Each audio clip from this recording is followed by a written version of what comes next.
everyone, it's Jackie at Spare Room Studio and I'm back to finish this page, which is called Lady Witch, and it is in Wildflower Folk by Christine Karen. And I've actually dried off the page with a hairdryer and then I've ironed the page. And I didn't do that on camera because there is already a really good video that Karen at My Colourful Country Life has created about how to iron your pages to get them flat again. I've got a slight bit of wrinkling here at the top because it was very wet, so I'm never going to get it completely straight again because that's just the nature of paper, especially when it isn't watercolour paper. And you can see on the back side there that I have got absolutely no bleed through at all from any of that. Okay, so I just thought I'd show you that before I get started.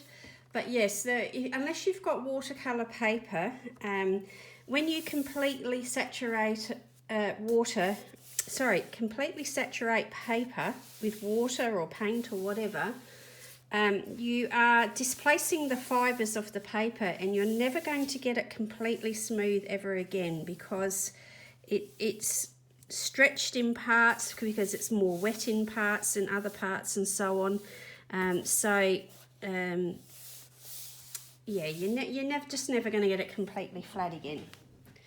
But that's good enough. You know, this is much flatter than I'm used to working on after I've used watercolour or water-based media. Now, I'm not happy with that colour green of the hat. I really don't like that green for her hat at all. I do have some Gansai Tambi pearl colours here and I haven't actually used these yet, so I'm going to use the green. I've already pre-wet the paints with a bit of water and I'm going to try the green. I've never used it before. You know what I'm like for not swatching and so on, but I feel like this might be a slightly better green and I'm interested to see what this pearl effect is like. So I thought for her hat it might be interesting to try and see, and that's going to be difficult here. I'll go over it all and then I'll come back with white acrylic paint for the flowers. But I just didn't like that shade of green and I thought about just using coloured pencil over the top, which I have got coloured pencils out ready. But before I do that, I just thought I'd try this Pearl Colours by Kuretake Gansai Tambi and see how that comes out. So it's a much better green.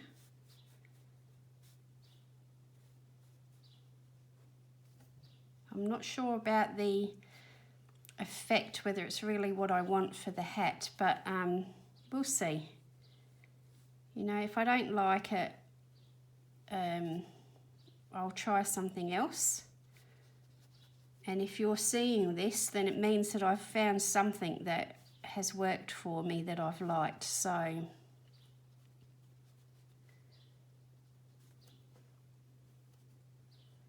but I do like the colour a lot. The texture of the paint is very different to watercolour paint. It's not opaque, but it's certainly not as transparent as what watercolour paint is. So we'll see how that dries up and make a decision about whether I'm going to keep it like that or not. Okay, so it's got a bit of a shine to it. I don't know if that's picking up on camera or not, but hopefully the lighting is all good and you can see what I'm doing okay. I do have Hamish under the table this time. He's a dog, if you're not familiar with my setup. Hamish is a Border Collie cross and he's been a really good boy today. He's spent a lot of time outside and it's starting to get really warm out there, so I've let him back in and he's decided to come in and sit underneath the table. So I'm hoping he does not knock the camera too much. But we'll see how that dries. And what I'm hoping to do is tone down the green here a little bit. To me, it's very much too blue, like it's a blue green, whereas I'm really enjoying the olive green of the background more. So for her, I'm thinking of her being a witch, and you know, possibly a witch that's involved with herbal stuff and what have you. She'd be, you know, like I don't know, I just think yellow greens are much better than blue greens for this subject. So I have Prismacolor here, and I'm going to tone down some of that green with Prismacolors, and I'm going to use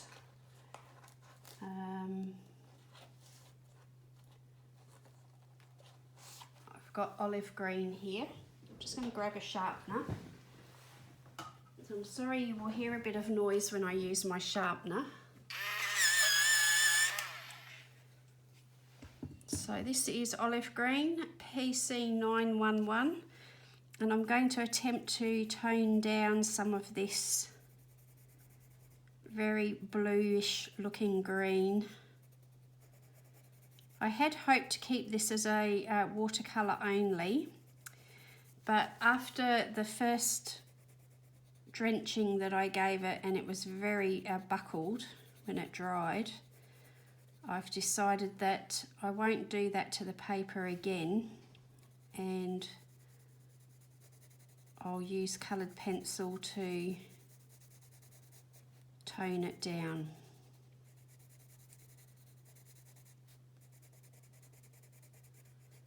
So I've decided on the Prismacolor because I haven't used them in this book before, I don't believe. So I thought it'd be nice to see how they work with the watercolour with this particular paper. It's really good paper in the sense that it does take a lot of water. I mean, if you watched part one, you'll know that I put a lot of water in there. And I did use the iron, but it has come up pretty good with the iron, so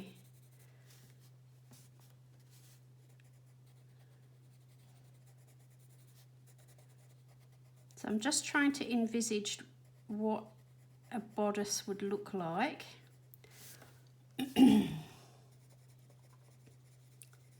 So there would probably be a high point somewhere here where the light would be hitting it a bit more.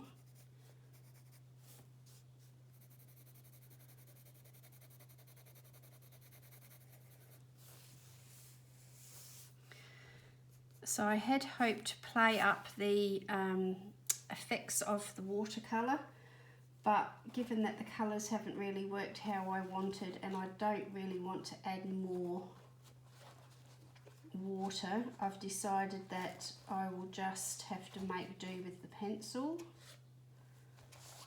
and work with the pencils. Now this pencil sharpener is damaging the barrels a little bit, but I'm not that precious about things that I'm too concerned about that.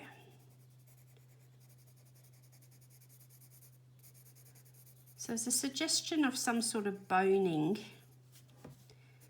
in the, or detailing in the bodice, and so I'm just trying to leave that a bit lighter at the moment till I've decided just what I want to do with that. This one now is called Kelp Green, PC1090.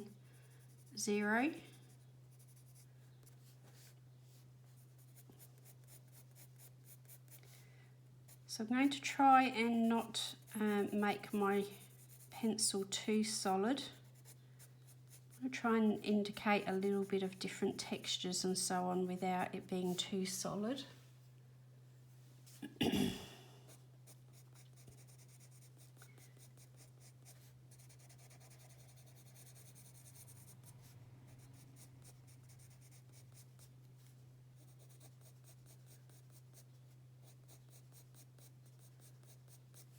So I'm just indicating that there are folds in the fabric, so I'm trying to think about where the fabric might be up closer to us. That will have the highlight on it, and then the shadow will be on the bit of fabric that's behind and further away from us.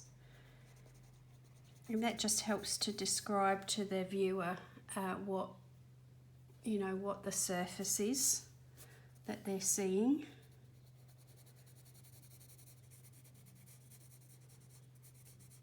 Now I left that white highlight around the outside, and I'm going to leave that for now.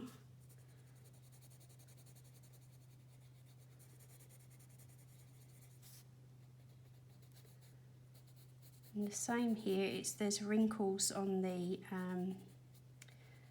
fabric. We're just going to put a little bit of darker colour on the very edge where the arm has been suggested by Christine. Make that a little bit darker, and then everything else that has got no arm behind it here is going to stay lighter. I'm not sure if that's going to show up on camera because it is quite a small detail, so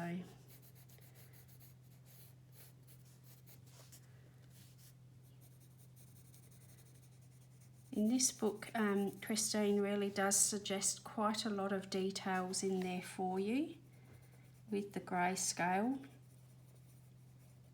So it just helps you, how you colour it and determine it is very much up to you.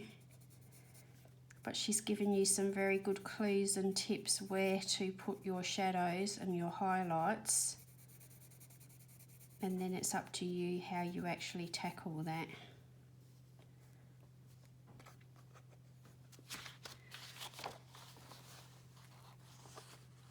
So in hindsight, I'm thinking this pearlescent paint, I shouldn't have used it here. I should have only used it on the bit of the hat at the front.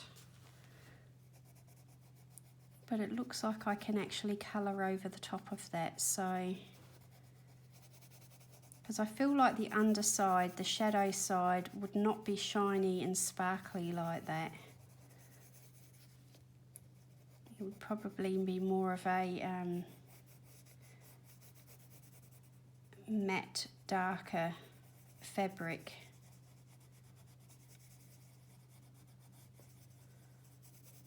So I'll just gently go over that to knock some of that shine back off.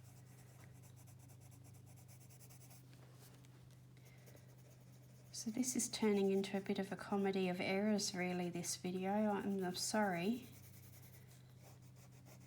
But I have said it before and I'll say it again. I think that you learn from the mistakes as well as the successes. So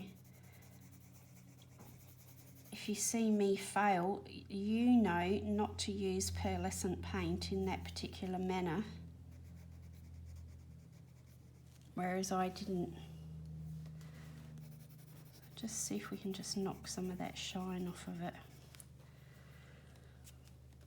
Yes, I'm feeling like that's a little bit better now for the green. It's still a little bit blue, so I'm going to try and bring in a lighter green on the highlights.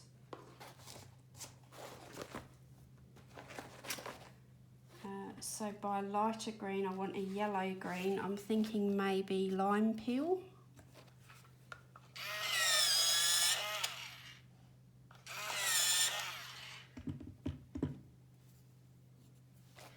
And it will just take some of that blueness away from it and make it more of a yellow green, hopefully.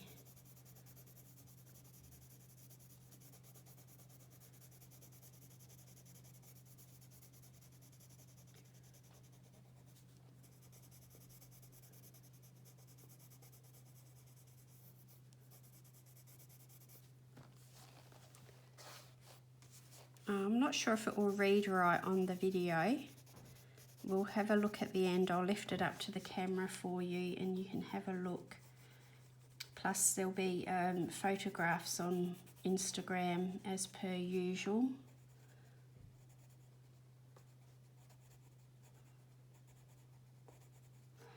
So I'm just going to go around the edges there and then leave the lighter centre bit just as a bit of a detail.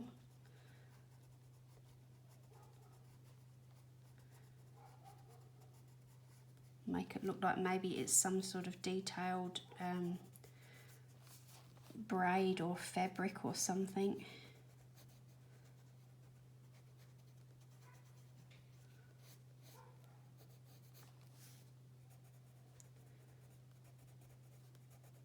It's been pretty quiet today, so I hope that it stays quiet just until I get this video finished anyway. Usually when I decide to film a video, everyone decides it's time to be outside working in the garden or making noise. So that's looking more suited to what I was thinking rather than that really greeny blue.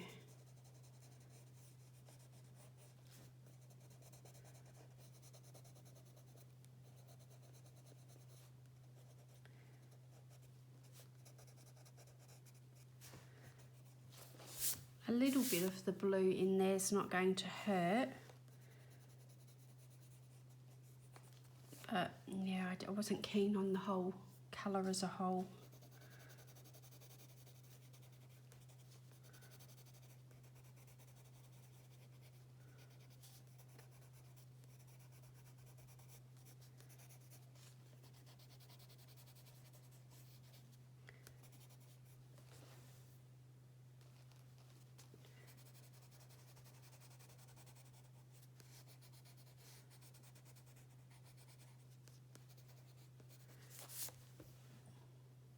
Okay, so whereas I had hoped to keep that like a very flimsy, floaty,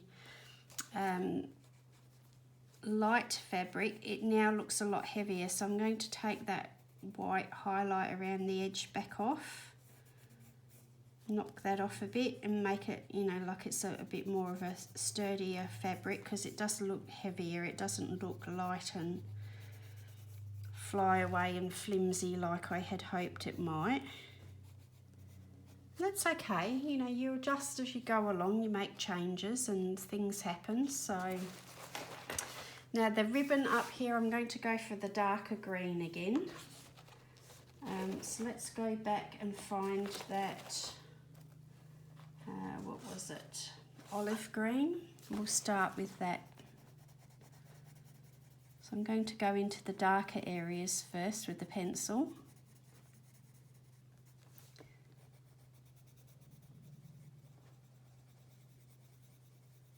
And just establish some of the shadows.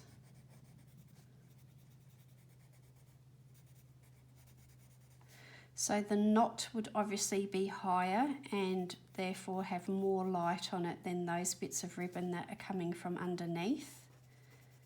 And then she's got a brooch or something here, so underneath the edges of that, the fabric is going to look darker.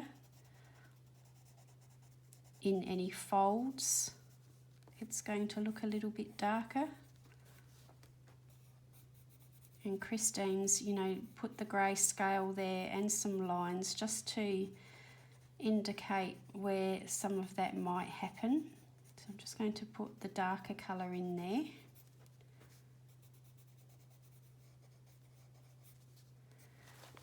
And then let's go with the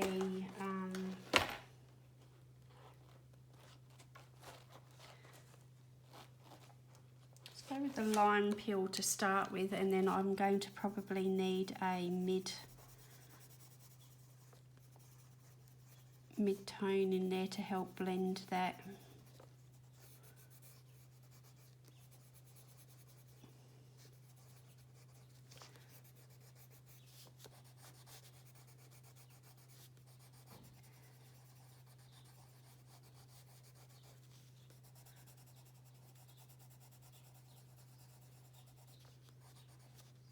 So the Prismacolor, of course, are very soft and they do smush together so easily when you use that slightly lighter colour over a darker colour, it really does blend it together nicely without even needing a blender pencil, I think. Okay, and I'm going to use artichoke, I think. Artichoke is PC1098.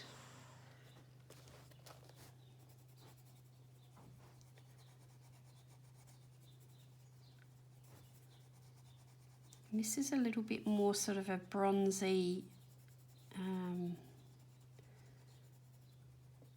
as an Australian I'd call it more of a khaki, K-H-A-K-I, khaki green is what we would call it here.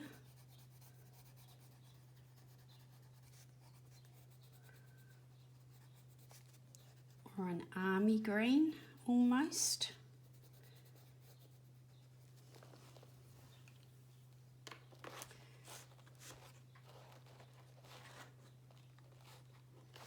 And now I'm going to try a bit of green ochre. Green ochre is PC1091.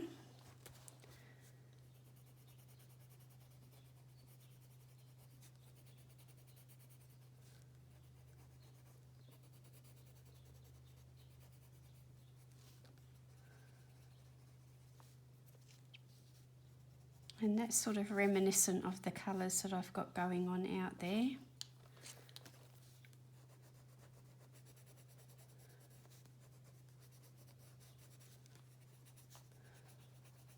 And I'm just using that lime peel to blend it all together again.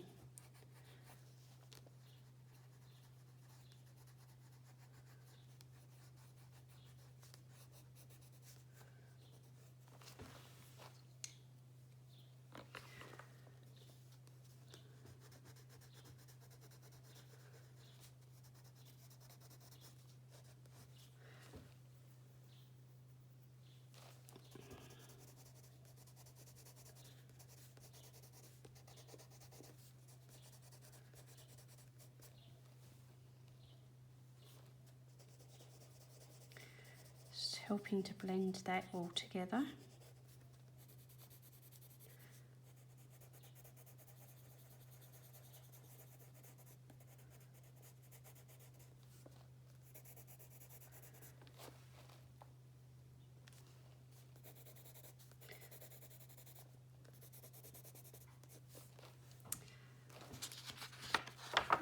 Is that showing on there?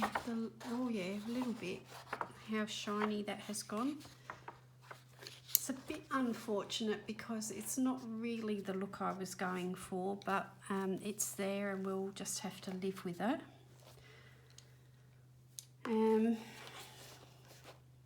So let's have a look.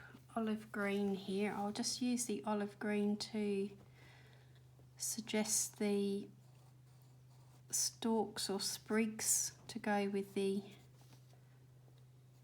flowers that she's got here on her hat. A little bit of greenery.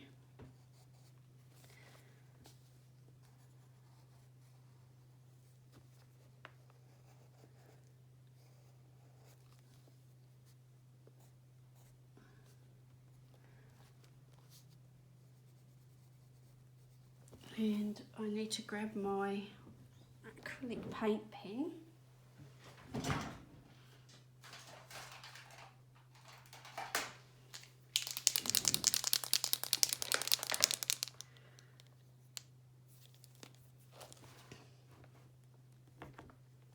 I'm just going to get that started.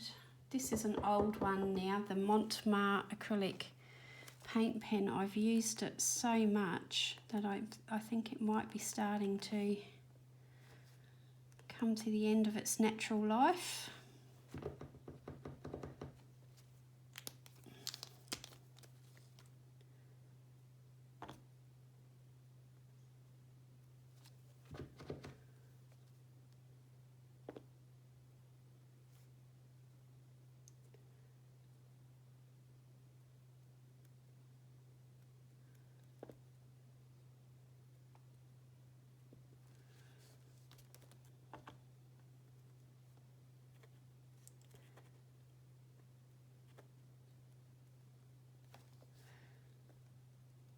So I might have to go over this a couple of times or find myself a new pen. It is a little bit more white, but it gives you an idea of what it's going to look like.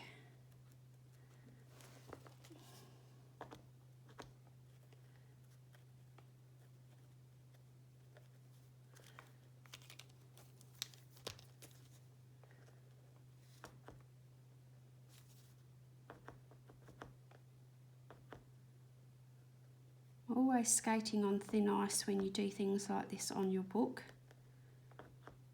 because if it comes out in a big blob,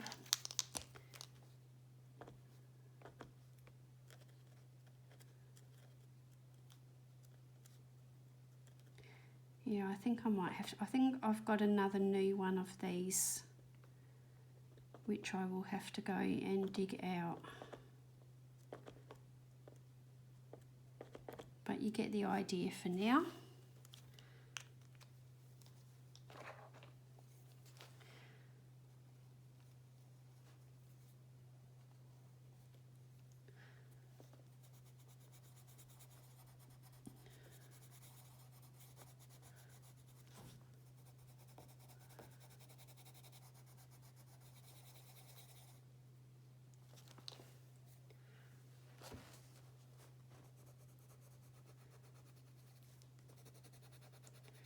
I might need to come in with a darker colour for a bit of shadow there at the end.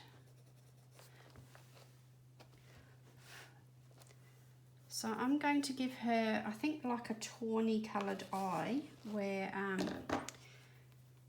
I was thinking something like, you know, tawny yellow, and then with a bit of brown around the outside of it.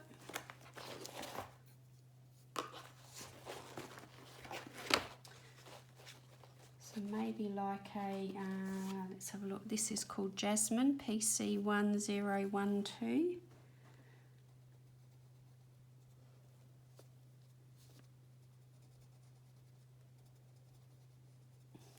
So that's going to be like a tawny yellow colour. And then I'm going to use a deeper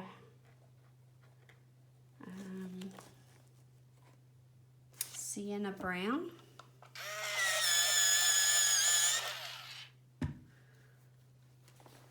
To just go around the outside of that eye, and then just blend some of that up into the shadowy parts of her eye there. You know, under the eyelid you get a little tiny hint of darker shadow over the pupil. Sorry, iris, not pupil. And while I've got this out, this is Sienna Brown PC945. I'm going to use that over some of these sections where Christine has drawn in some grayscale to suggest some shadowy bits to the curves and waves in her hair.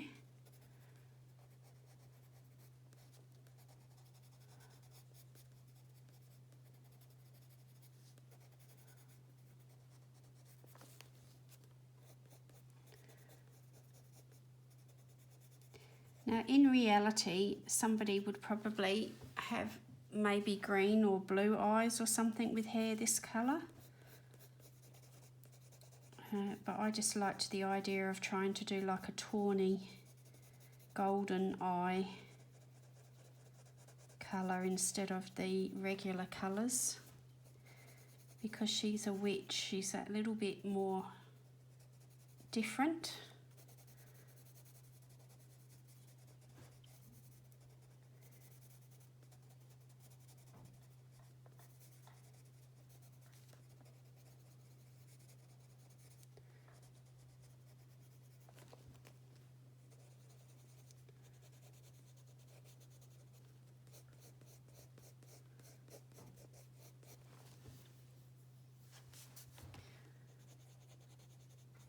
I haven't had a chance to look at the video for part 1 just yet, so I hope that everything has been focused and the light has been good If it's really terrible, then you won't be seeing this video at all, but if you are seeing it, I've deemed it to be watchable or passable.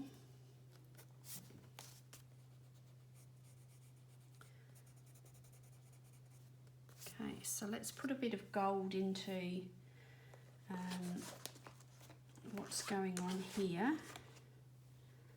Oh, but before I do, I'll finish the eyes. I think I'll go for, I was thinking sepia,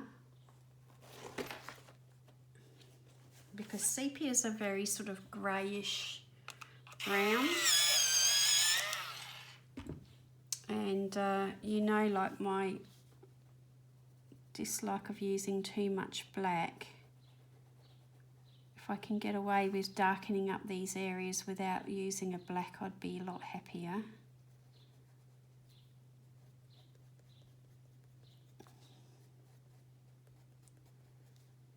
So I'm not really going to state that she's wearing a lot of makeup, but the colouring in her eyes and so on is more of a natural, formed by nature look. Just going to do a little bit of reinstating some of the details there from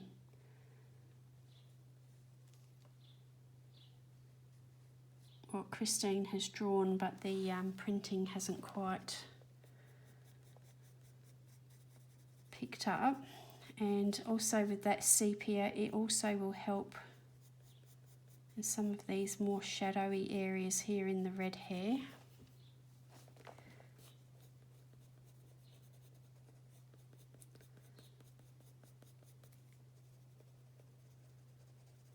So remember again, the trick isn't to necessarily draw in every single hair. You can suggest a lot just with the colour changes without having to draw every single hair in. But as Christine has got quite a lot of detail in there and the printing has indicated it, I'm just going to go over some of it. But not all of it, because if you do the whole picture in the same method, then it loses the impact. So if you be selective about these little details, about where you put them, you're going to have a much greater impact than if you put the same level of impact and detail all over the page.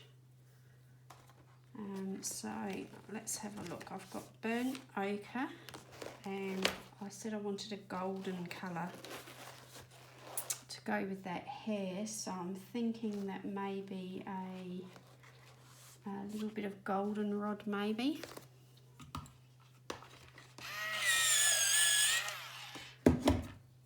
So this is burnt ochre PC943. So what I'm doing is I'm just blending out some of that darker sienna. I think it was sienna brown, wasn't it?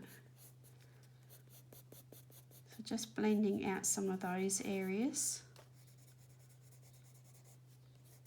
so it's not so obvious where I've stopped.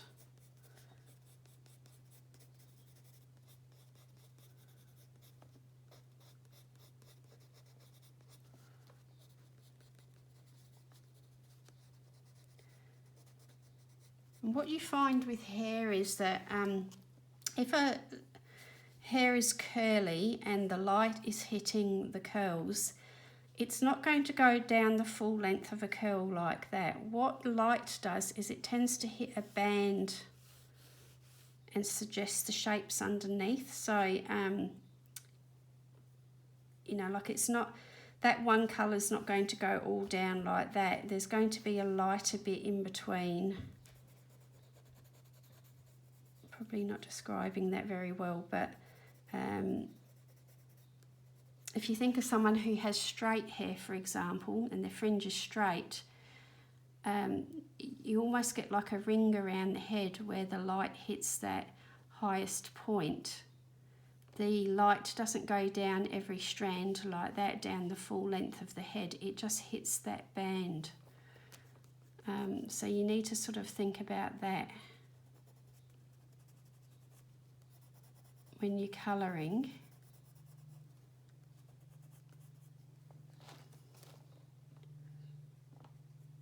I'm just going to add a little bit of that into the eye as well.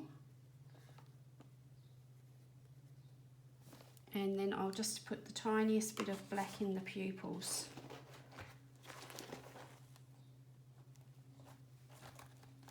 Now, where is the black? I think I had that out for another project. Let me just add a pen for that.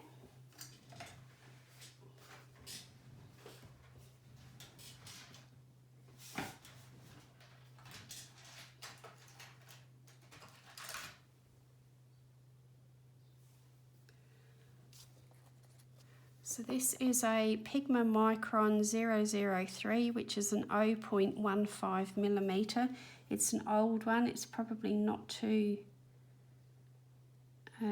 juicy, but it'll be enough just to reinstate this pupil into her eye.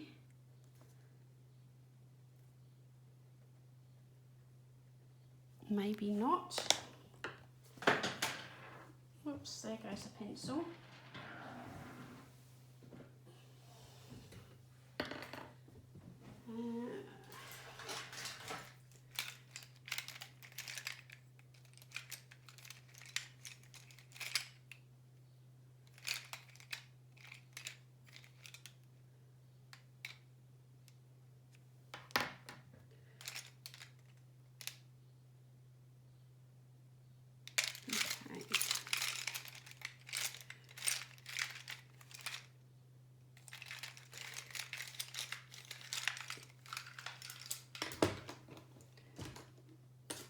So I'm going to try this one. This is 0.30 millimetres, a micron 02.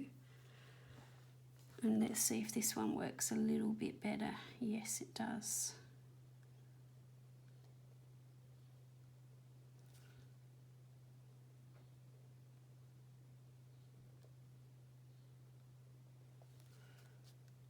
And just the tiniest bit along the very bottom of her lashes.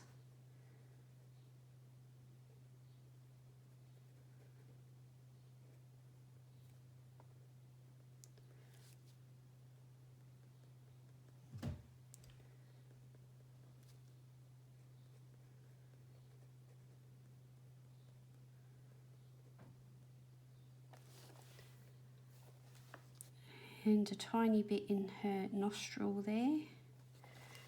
Now she's going to need some lip colour. I think it will be nice to do perhaps a pink, but it will be a very dusky pink.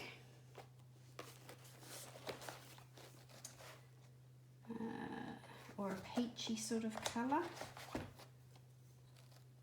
Yeah, this one's peach. Let's see how this one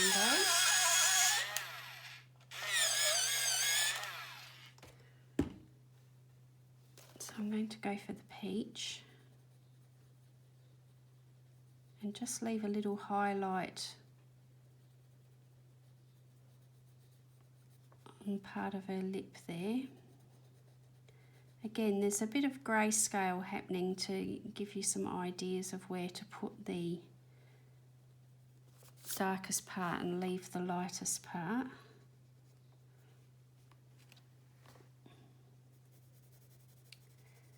And I might actually start introducing some of that as a cheek colour.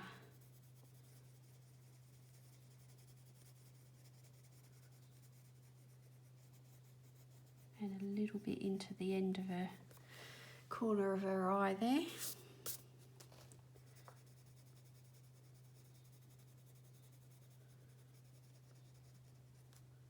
There'd be a little bit of a shadow under her nose where the middle of her lip is. I don't know what that's called, that part of your lip.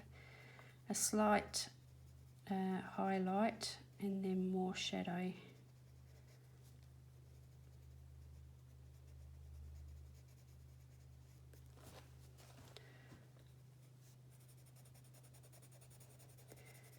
Now there'd be a little bit of highlight there on her top of her cheek, under her eye there.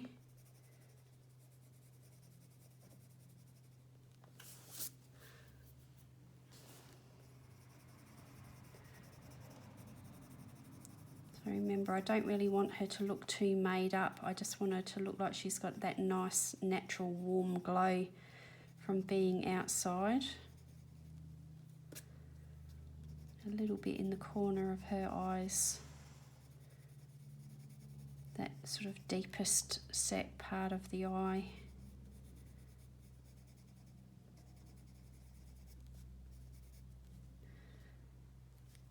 And a lot of that would have a lot of highlight on.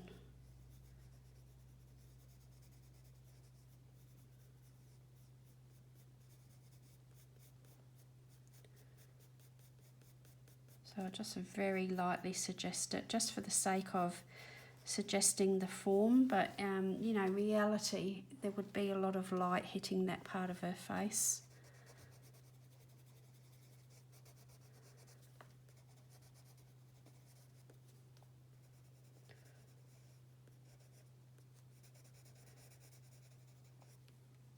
A little bit underneath her chin, going down her neck.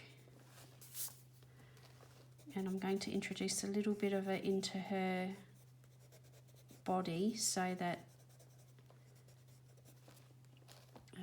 you know, the continuity, so that it looks like it's a natural occurring skin colour rather than makeup.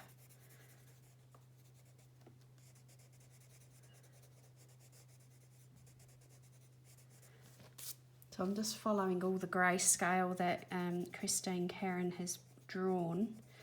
Once again, the grayscale can really throw off the tones of your skin, because if we had a grey undertone to our skin, we'd probably be quite ill.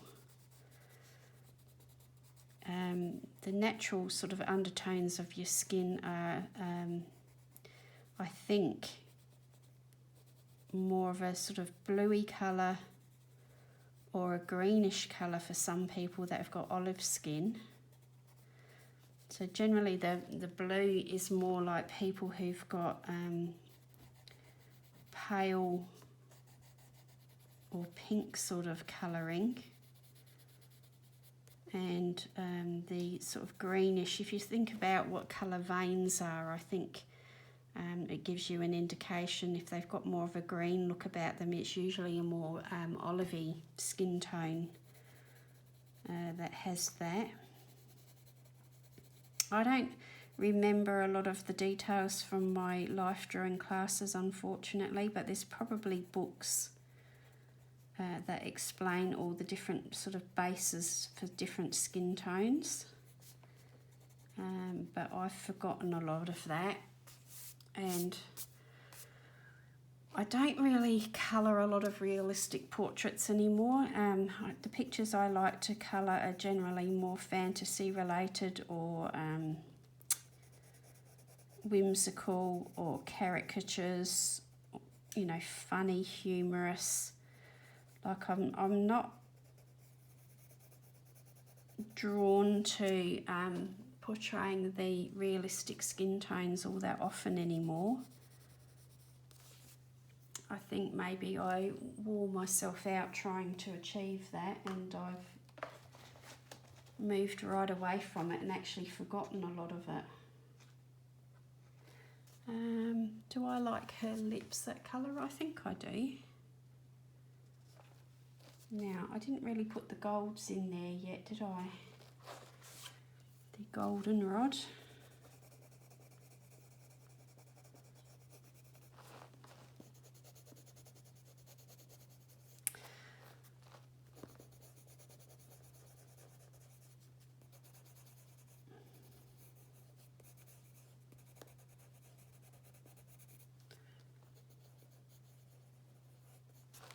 So again, the warmer colours are going to be more in the highlighted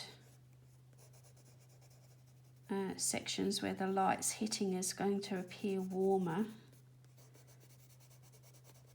and the hair that's in the shadows away from the light is going to appear a more cooler colour. On the whole, I want this whole picture to be very warm. I went for the yellowy greens in the end, and the hair colour that I've gone for and the skin colours here and so on are very warm, because I feel like that best describes somebody who's of the earth and earthy. Earth skin tones to me read to be warm for the most part. I know you get cool greens and you get shadows and all of that, but just as a feeling, the first feeling I get when I look at it is that it's quite warm.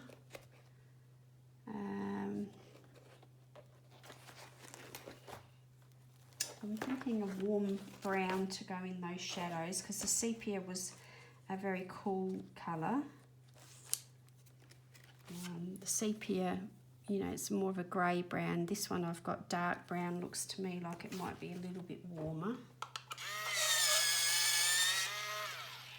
So I'm just going to bring that into the darker areas, just to help warm those areas up a little bit.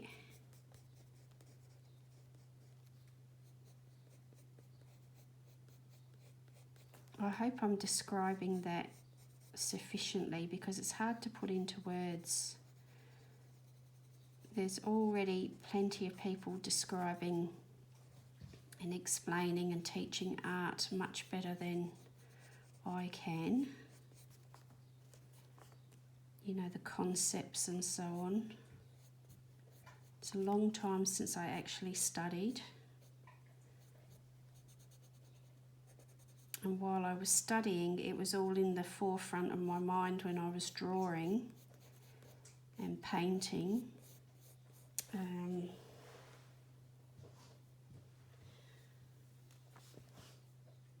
But it's been quite a few years now since I've actually created a portrait or a life drawing.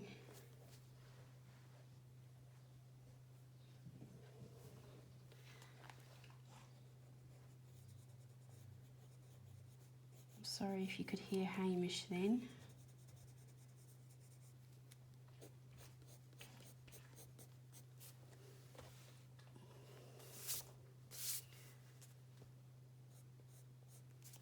And again, you know, you don't want to do too much of it, because then it loses its impact.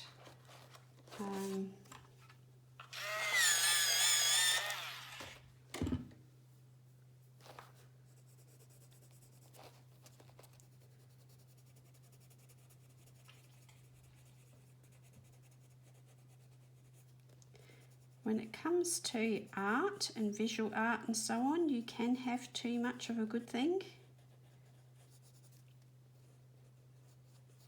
You can actually lessen its impact and lose its impact when you have too much of the same thing.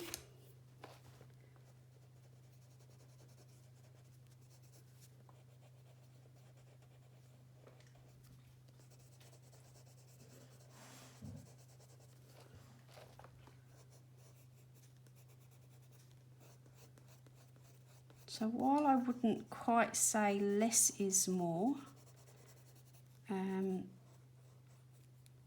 I would say be selective in its use and its placement and so on.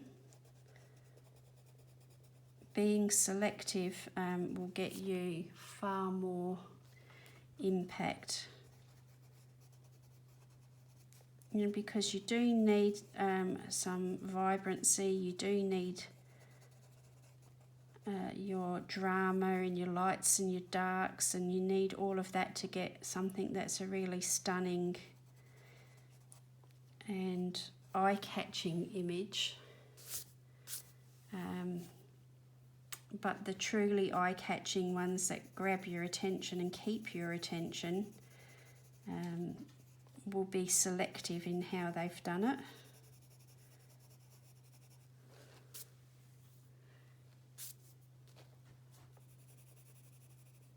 So what colour nail shall we put on her?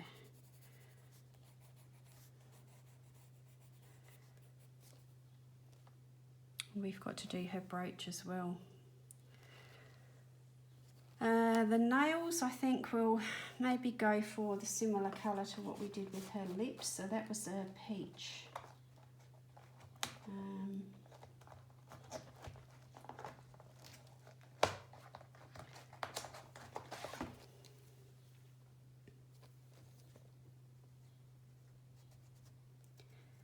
Rather than a dark colour.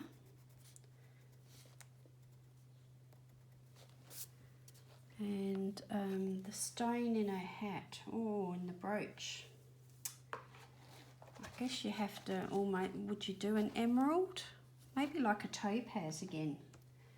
Let's go for that, like an orangey, golden. So this is yellowed orange.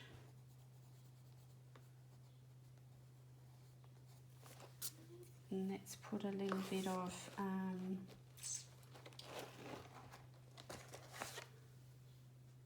sienna brown.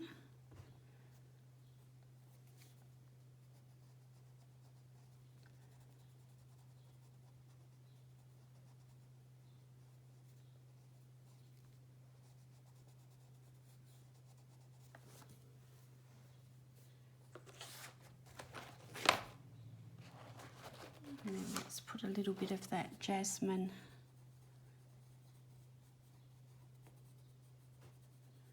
And then leave some white highlights.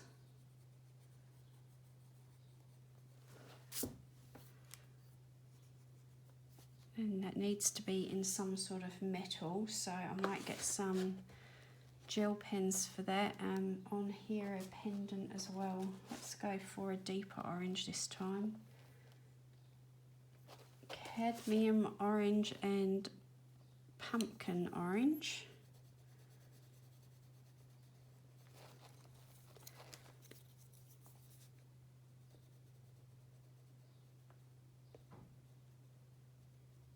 And I like that so much, we might just put a little touch of that into her hair as well.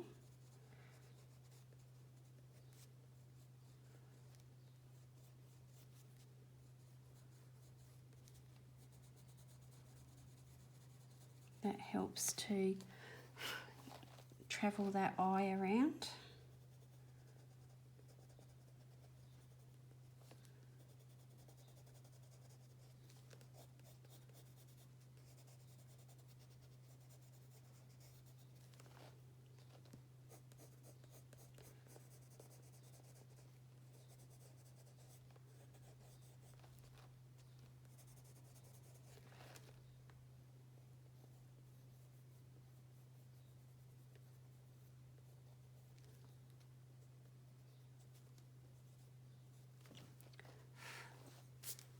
Trying to blow that away. I've got a bit of cleaning up to do here with some smudges. Let's have a think. Now, what am I going to do with this thing?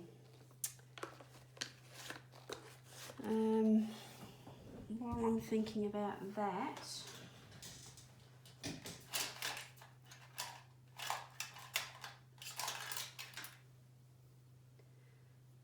this is a gold glitter.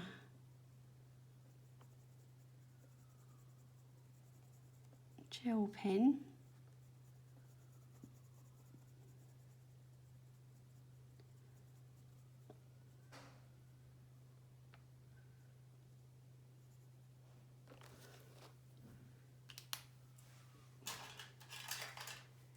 And this one is more of a brown, so we'll just do some of that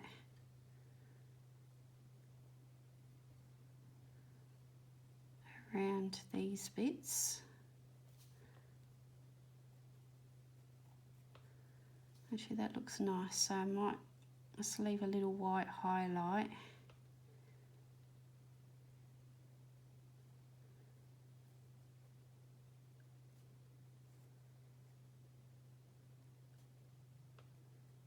Where it's hitting that.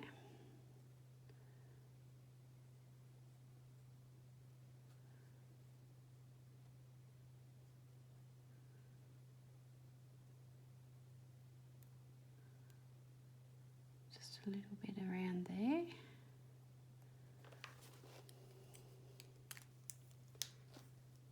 And this thing here, I want it to look like it's glowing. So that's neon yellow.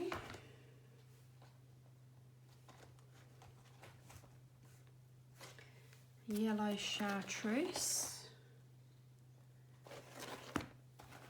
And I might do lime peel.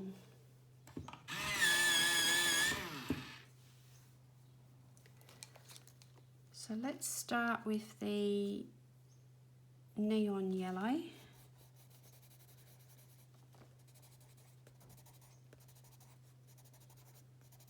And there's some grayscale that I'm just following the grayscale there with that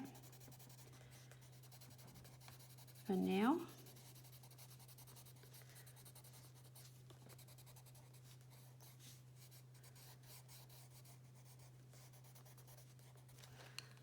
And this one is yellow chartreuse.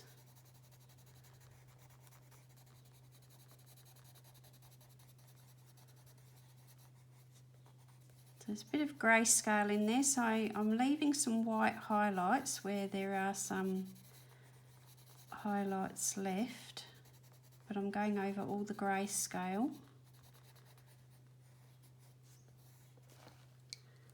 Let's go back to neon yellow again and just pick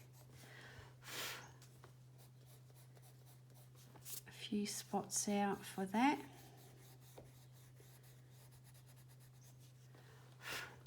And then a bit of lime peel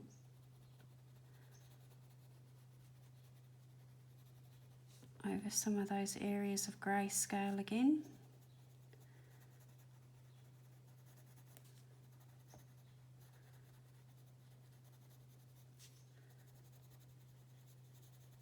And then I feel like it would have a little bit of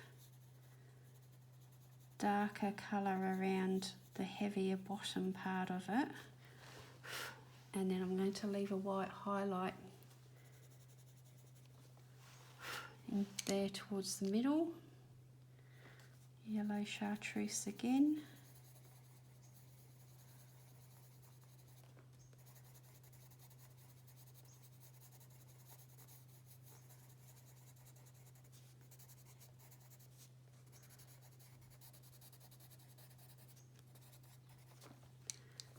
And the neon, now that I know where the colours are, I'm just going to fill the neon out a bit more.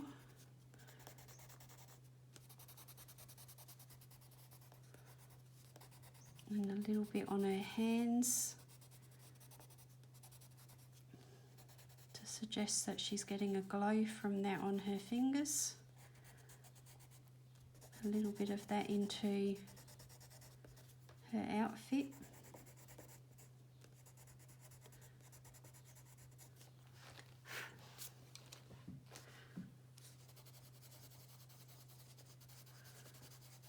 I'm just gently blending that out until it reaches where I've got that watercolour.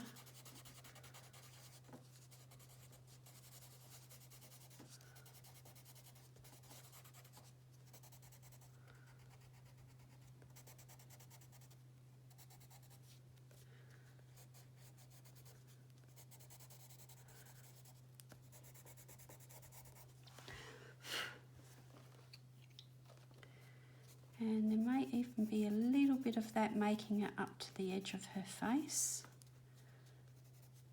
and her hair. Let's just sharpen that.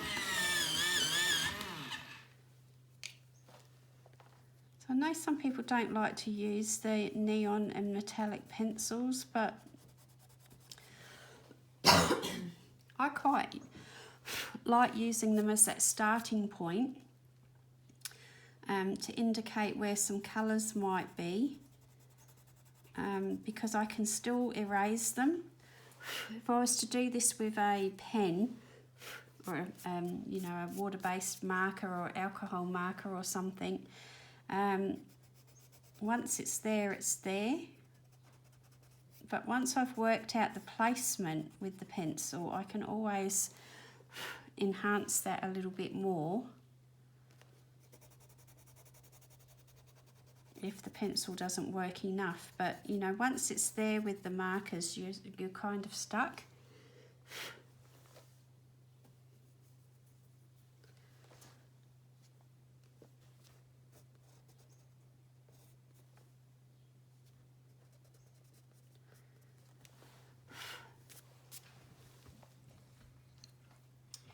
So what I'm looking for is the highest points of her face that might have that glow reaching it. And I'm pushing it a bit, I'm exaggerating a bit. In real life it probably wouldn't, but it just helps to tell that story.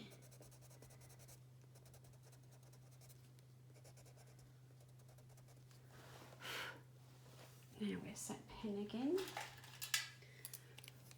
Just going to put the bronze around here as well because I like that rather than the black.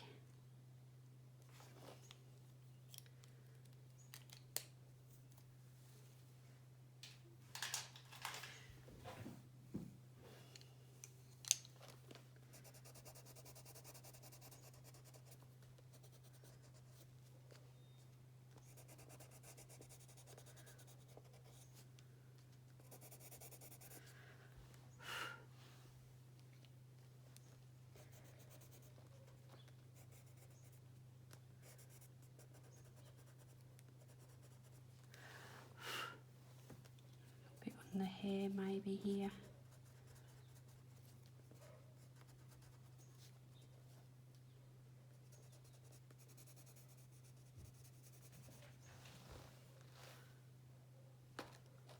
So I'm just going to have a look at that. Yeah, I like that a lot.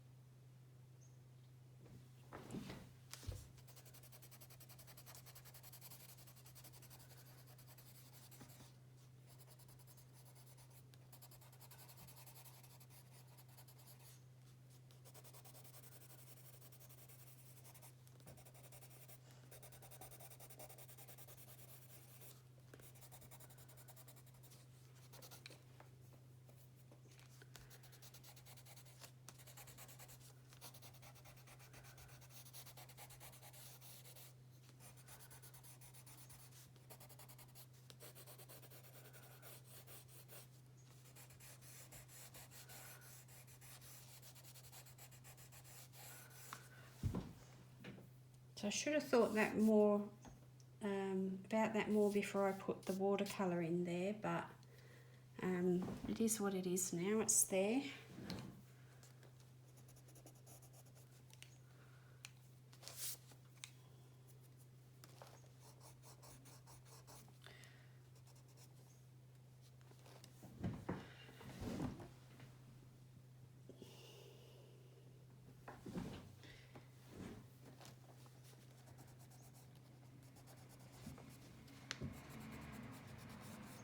Now in reality it wouldn't be reaching those parts of her hat, but I just think it helps tell the story a bit better.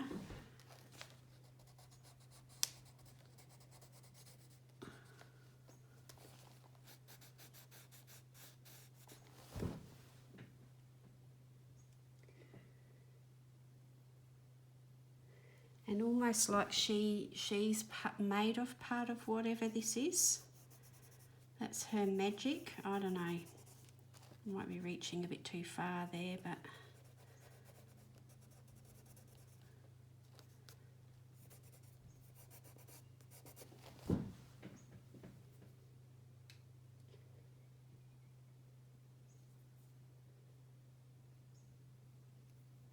so I've got a low battery light. I might have to leave it here.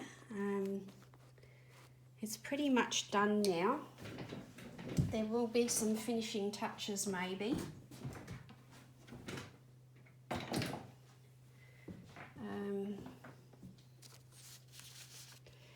But on the whole, I think that might be pretty much done.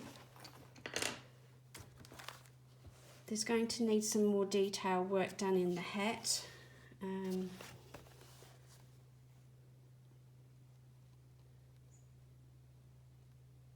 I need to go over some of those white areas a bit again, rid of that dust.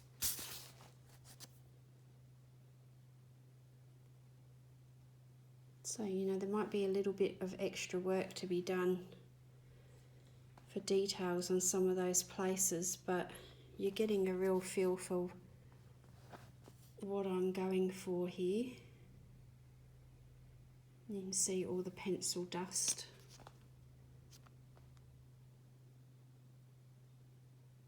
Sorry, the camera does not like it when I bring that up closer, but there you go. So there'll be a few more details sort of tidied up on there. So look out for the image on Instagram if you are on Instagram, or it will be in my finished pages for the end of the month. I thank you very much for spending some time with me today, and I will see you really soon with another colouring. Thanks for watching. Bye now.